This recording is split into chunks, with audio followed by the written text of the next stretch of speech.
Let me ask you one question now. Are you happy?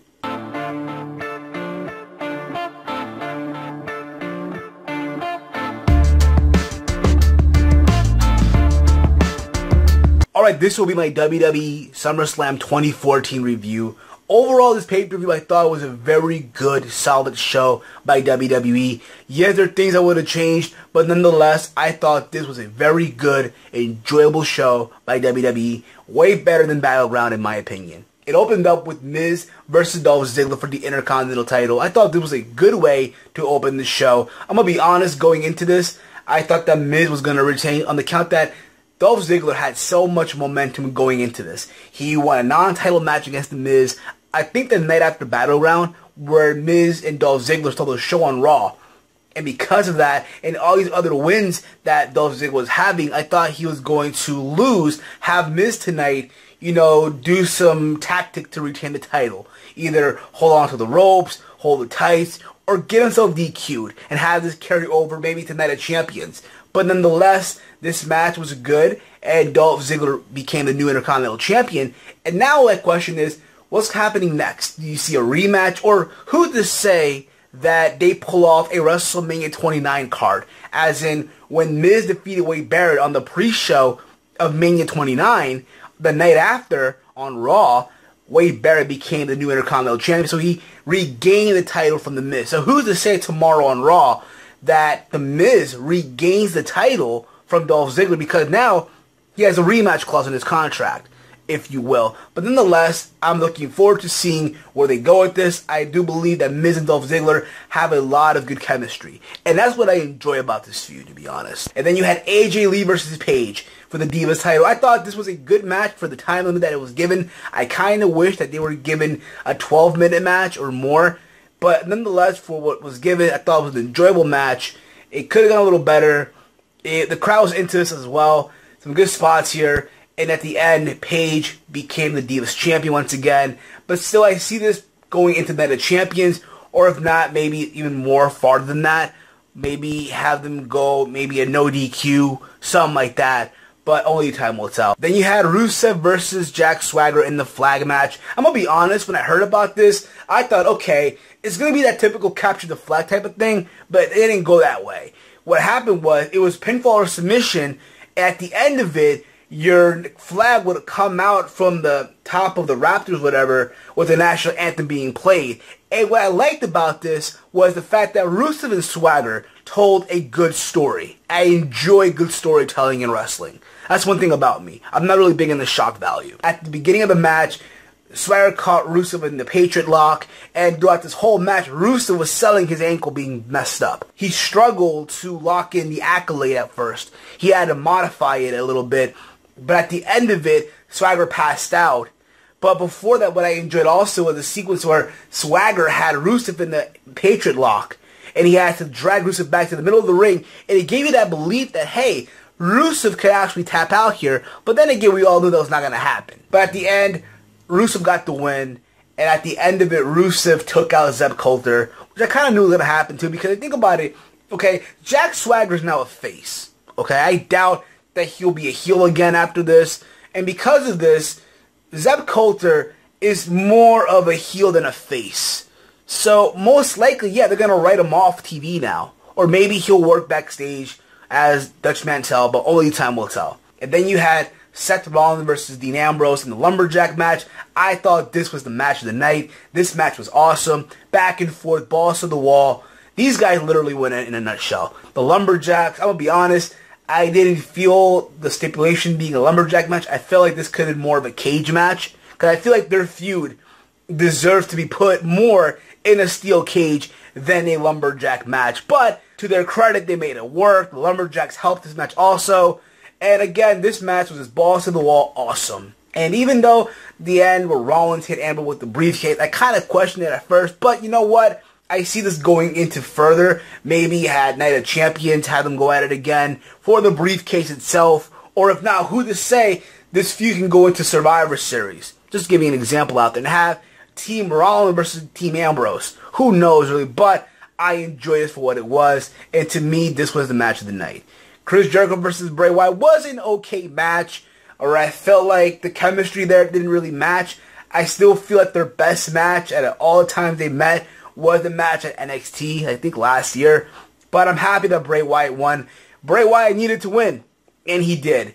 And I'm happy about that. Most likely this will go into Night of Champions. I wouldn't be surprised if Jericho wins that match. But nonetheless, happy that Bray won. Stephanie McMahon versus Brie Bella. I thought this was a very good match to my surprise, because I was expecting this more to be an angle than a match. And Stephanie McMahon came out wearing a ring attire that really, it brought me back to the year 2000. It really did. And she looked amazing. Alright, her ring performance, it was so Triple H-like, in my opinion. And it went back and forth for a while, mostly Stephanie being more dominant. The heel turn from Nikki Bella, it was predictable, let's be honest here. But if it was up to me, I would have waited a little longer for this to happen. Because you think about it too, okay? When these type of heel turns happen, it's normally when the heel is getting her ass beat throughout the match. And in this case, Stephanie McMahon was the dominant one in this match. So it kind of made it a little cheesy in my opinion, even though we all knew it was going to happen. I wouldn't be surprised if tomorrow on Raw, you have Nikki Bella say, oh, I'm jealous of you, Brie. You're the star of Total Divas, and I'm tired of it. You're getting all the spotlight and attention. Alright, and who's to say, maybe she could say, oh, you know what? I also had an affair with Daniel Bryan. Remember, back in 2011 or 2010, both Brie Bella and Nikki Bella tried to get with Daniel Bryan. They were trying to be his first. And then they discovered that, oh, he was dating Gail Kim, and they tried to keep on the DL. So who's to say that, oh, she might bring up, oh, I was his first before you, and he enjoyed me better than you, Brie. And because of this now, I left the B-plus player, the little goat face, for an A-plus player in John Cena. And who's to say that maybe down the line, you can, involve John Cena and Daniel Bryan. But let's be honest here as well.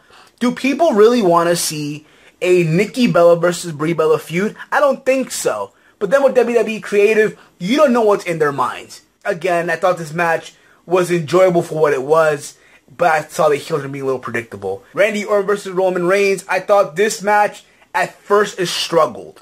It really was a little boring at first. The crowd was dead, obviously.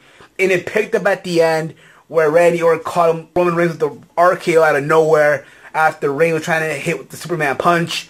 And again, went back and forth at the end. It really picked up. And at the end of it, Roman Reigns got the win, after Earl trying to do the punt kick, which Reigns countered to the spear. But I enjoy the fact that Roman won, because let's be honest, Roman Reigns needed to win. Randy Orton is that gatekeeper. He is a guy that pretty much, he faces you in the ring, and he determines whether or not you are ready for the main event spot or not.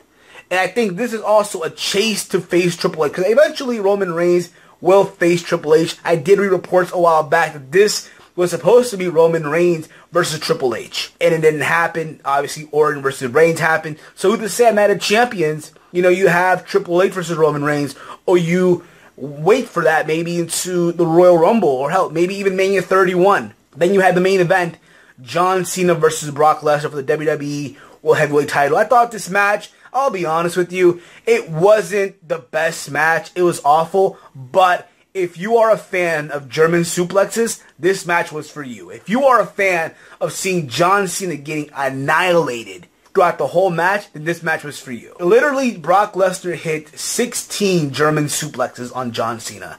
And hit him with numerous stiff shots, elbows, knees, ground and pound. I wouldn't be surprised if Brock Lesnar, in his mind, he pictured him ground and pounding Cain Velasquez or Alistair Overeem as he was ground pounding John Cena. Who knows really, but people are complaining, oh, Brock is gone now. He's going to be a part-timer. It's not going to work. Him being the champion now. But if you think about it too, okay, Brock Lesnar's character is that of an MMA fighter. And normally these MMA fighters, they don't fight every week. They fight like 3 times a year, 4 times a year. I think with Brock being gone and coming, on these big events like WrestleMania, SummerSlam, Royal Rumble, Survivor Series, throughout this time, you are able now to establish or build more on the other title, like the Intercontinental title, the tag team titles, hell, even the U.S. title. This is time now to start establishing these titles and making them more serious on TV. Hell, even on pay-per-views. Or who's to say that tomorrow on Raw, Brock comes out and says, you know what? I beat the streak, I become champion, and I've done it all, so now I'm leaving. and he leaves with the WWE World Heavyweight titles. And until when he comes back again. In the meantime, you debut this new title, and you start a tournament, and you crown a winner at Night of Champions. And you can have, let's say, John Cena and Roman Reigns in the finals of this tournament, and you have Roman Reigns win this tournament, and then have Seth Rollins come in and cash in on Roman Reigns, or John Cena in this case, whoever it may be, and have him be the new WWE World Heavyweight Champion. And then you can have this Roman Reigns versus Rollins feud, or hell, even Rollins and Cena feud, or hell, even Dean Ambrose versus Rollins feud. There's so many ways you can go with this. That's my thoughts overall. My thoughts on SummerSlam. Once again, I thought it was a solid show by WWE. Better than Battleground, and I'm looking forward now to what happens in the fall. Let me know your thoughts down below in the comment section of this video. Your thoughts on SummerSlam as a whole. If you're new to my channel, hit that subscribe button, and I will catch you all later in the next video. I'm out. Peace.